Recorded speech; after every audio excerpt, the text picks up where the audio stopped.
కేంద్ర ప్రభుత్వం తీసుకొస్తున్న నూతన విద్యా విధానంపై అప్రమత్తంగా ఉండాలని, విద్యా కాషాయీకరణ, ప్రైవేటీకరణపై విద్యార్థులు ఉద్యమించాలని ఏఐఎస్ఎఫ్ మాజీ నాయకులు, ఇండియన్ జర్నలిస్ట్ యూనియన్ జాతీయ కార్యవర్గ సభ్యులు డాక్టర్ ప్రసాద్ పిలుపునిచ్చారు.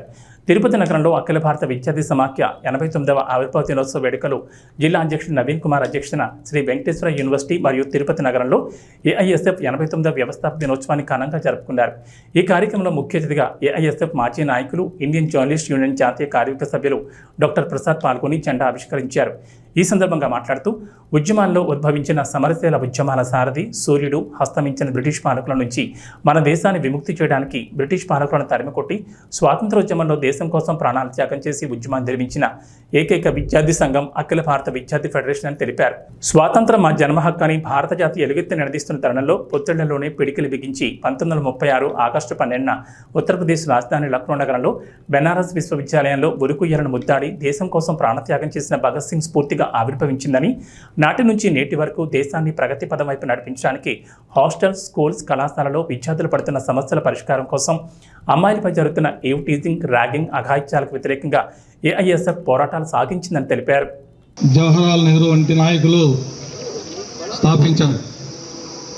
ఆ రోజుల్లో స్వాతంత్ర పోరాటంలో ఏఐఎస్ఎఫ్ అగ్రభాగాన నిలిచి బ్రిటిష్ ముష్కరులను తరిమి కొట్టడంలో ప్రముఖ పాత్ర పోషించింది.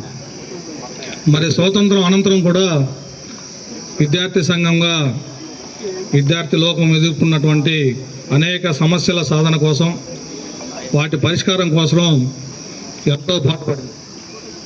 ప్రధానంగా ఈ దేశంలో, ఈ రాష్ట్రంలో విద్యకు పట్టినటువంటి భ్రష్టును వదిలించడంలో ఏఐఎస్ఎఫ్ ప్రముఖ పాత్ర పోషించింది.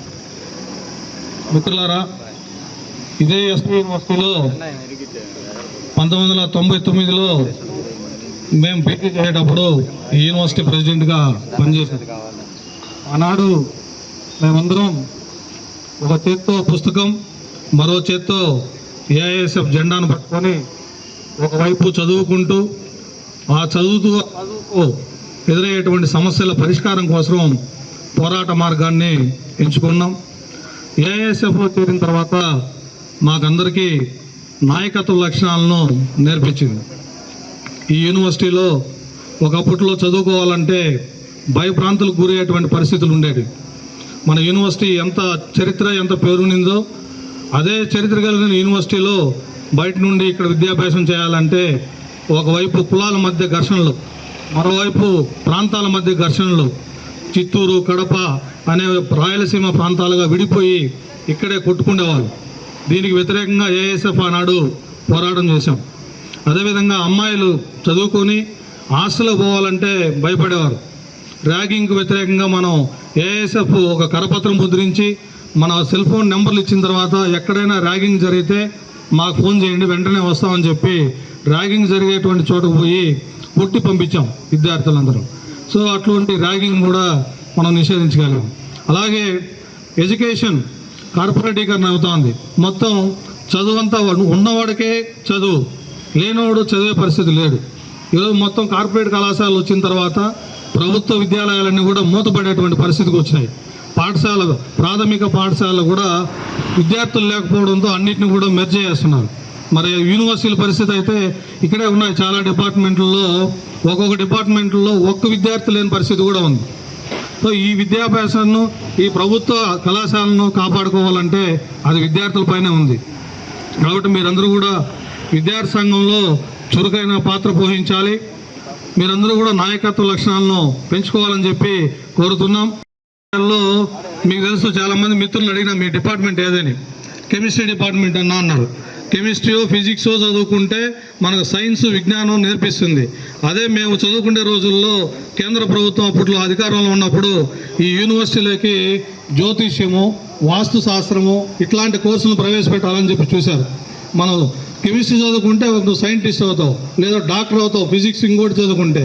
మరి వాస్తు శాస్త్రమో, జ్యోతిష్యమో ఈ యూనివర్సిటీల్లో విద్యాభ్యాసం చెప్తే మనం ఏం చేయాలా?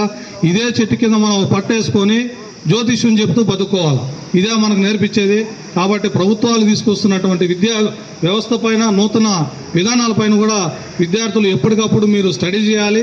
వాటిపైన కూడా మీరు ఈ విద్య దేనికి ఉపయోగపడుతోంది, ఈ విద్యాభ్యాసం మనకు ఫ్యూచర్ ఇస్తుందా లేదా, మనకు భవిష్యత్తు ఉందా లేదా అని చెప్పేటువంటి కోణంలో కూడా విద్యార్థులు ఆలోచించాలి.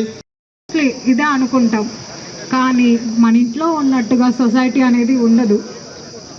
ప్రతి ఒక్కరి ఇంట్లో ఒక్కొక్కలా ఉంటుంది. సొసైటీ ఒక్కొక్కరికి ఒక్కొక్క ప్రాబ్లం అనేది ఉంటుంది. ప్రతి ఒక్కరూ ఖచ్చితంగా సొసైటీ నుంచి ఒక ప్రాబ్లం ఫేస్ చేసి ఉంటారు.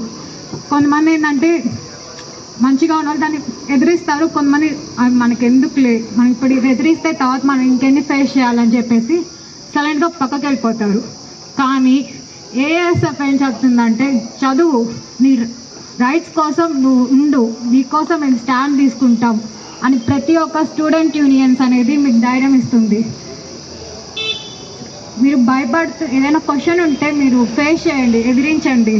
అక్క మీకు కూడా జస్ట్ ఇలా ముందుకి రండి అంటే భయపడిపోతున్నారు. అన్న మేమెందుకు పక్కన వాళ్ళకి వెళ్ళి పోరాడతాం అంటే అది ఓకే, పక్కన వాళ్ళ గురించి వదిలేయండి. ఫస్ట్ మీ గురించి, మీ ప్రాబ్లం గురించి మీ స్టాండ్ తీసుకొని మీరు ధైర్యంగా అడగండి, అది చాలు. పక్కన వాళ్ళ గురించి ఓకే వదిలేయండి. మీరు మీ గురించి మీ స్టాండ్ తీసుకొని మీరు స్ట్రాంగ్గా దాన్ని అపోజ్ చేయండి, మంచిగా చదువుకోండి. మేఘనా గారికి ధన్యవాదాలు చేసుకుంటూ